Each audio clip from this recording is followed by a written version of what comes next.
Nah, jadi suaranya seperti itu, kasar banget. Itu tandanya stang seher kena ya di motor Yamaha Mio 125. Jadi kita harus belah mesinnya, kita bongkar semua full mesinnya. Langsung saja kita ke tutorialnya. Kita pisahkan mesin dari rangkainya, kita buka knalpot menggunakan kunci 12, kemudian cover engine kita lepaskan menggunakan obeng plus semua baut-bautnya, kemudian sediakan kunci 10 untuk membuka bagian kipas. Setelah itu kita lepas bagian magnet menggunakan kunci 17. Kita bersihkan dulu untuk tracker magnetnya. Nah, di sini banyak sekali kotoran ataupun debu-debu yang nempel. Kemudian kita gunakan tracker, mau pakai tracker kombinasi nomor berapa saja bebas, sama Honda, Yamaha itu sama saja. Kemudian tinggal kita proses penrekeran seperti ini dan magnet pun sudah bisa kita lepaskan. Lihat kondisinya itu kotor banget, banyak debu yang nempel. Sediakan kunci L5 untuk membuka bagian spool ya dan pulsernya. Nah, ini berlaku untuk semua jenis motor Mio 125, Pino 125, Soul GT 125, kemudian Mio M3, Mio Z itu sama. Pokoknya seperti ini teman-teman. Mau Yamaha Gear juga sama saja, Lexi juga sama. Nah, oke, setelah kita lepaskan baut-bautnya, tinggal kita lepas spool dan pulser. Setelah itu langsung kita buka cover ataupun cop head ya teman-teman. Tutup headnya kita lepas menggunakan kunci 10. Setelah itu tinggal kita lepaskan bagian gigi sintriknya menggunakan kunci 10 ya teman-teman. Nah, kunci 10, kemudian sediakan kunci 14 dan kunci L5 lagi untuk membuka murhead dan baut yang panjangnya. Nah, kita lepaskan gigi sintrik. Setelah lepas baru kita buka murnya seperti ini tuh. Dan untuk ringnya ini ring kotak ya, jadi ini menyatu semuanya, jadi nggak ada ringnya teman-teman. Ringnya menyatu. Kemudian baut yang panjang, baut tanamnya kunci L5. Nah, ada ringnya.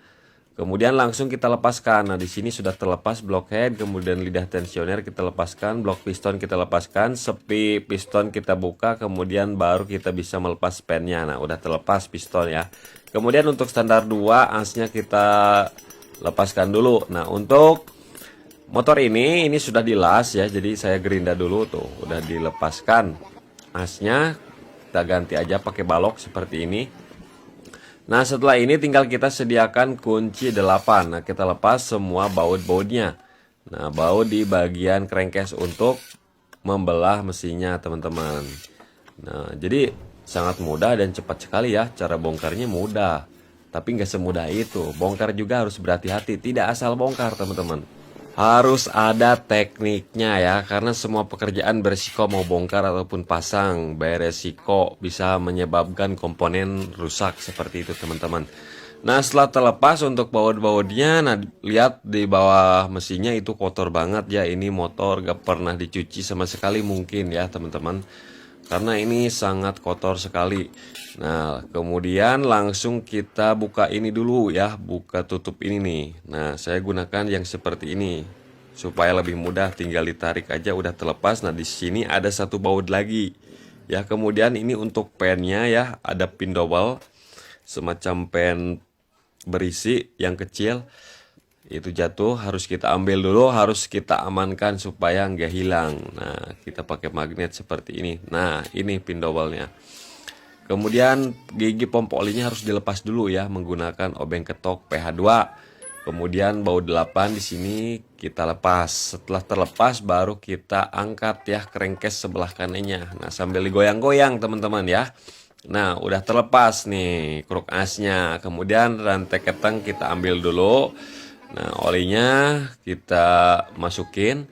Kemudian di sini untuk krek as yang di crankcase sebelah kanan itu lengket ya. Jadi nggak bisa dibuka pakai tangan, jangan sampai digedor juga.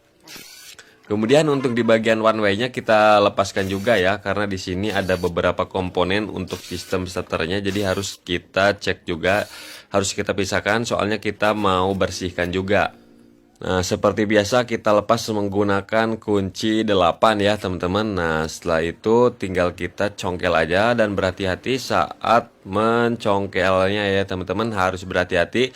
Nah, di dalam sini terdapat beberapa buah komponen, ada gigi starter kecil, ada gigi starter besar, ada one way, kemudian ada Bosch, dan ada ring ya. Jadi harus diperhatikan jangan sampai lupa dan jangan sampai hilang. Nah, kemudian setelah ini kita bongkar ya bagian krek as yang di bagian crankcase sebelah kanan. Nah, di sini saya menggunakan tracker separator supaya untuk proses pembongkarannya lebih efektif dan lebih profesional. Kalau misalkan tidak punya tracker separator, diketuk juga boleh, tapi diketuknya harus pakai palu besar supaya 2 kali ketukan itu sudah langsung keluar. Jangan pakai palu yang tanggung ya. Usahakan pengetukannya center dan usahakan pakai mur supaya ulir bautnya nggak rusak saat proses pengetukan kalau pakai palu biasa. Nah, kalau pakai ini nggak perlu digedor ya, cukup di tracker saja. Si krek as yang lengket pun sudah bisa dilepaskan teman-teman. Jadi tidak menggunakan sistem metode dagor ataupun diketuk-ketuk. Nah, pakai tracker separator aja seperti ini universal ya teman-teman. Untuk semua jenis motor, mau motor bebek, sport ataupun matic, pokoknya ini alat untuk membuka kruk as ataupun crankcase. Nah, seperti ini tutorialnya teman-teman. Nah, setelah itu baru tinggal kita kencangkan dan kruk as pun sudah bisa terlepas. Jadi sangat simple dan mudah sekali untuk tutorial bongkarnya. Mudah-mudahan semua video isinya bisa dipahami.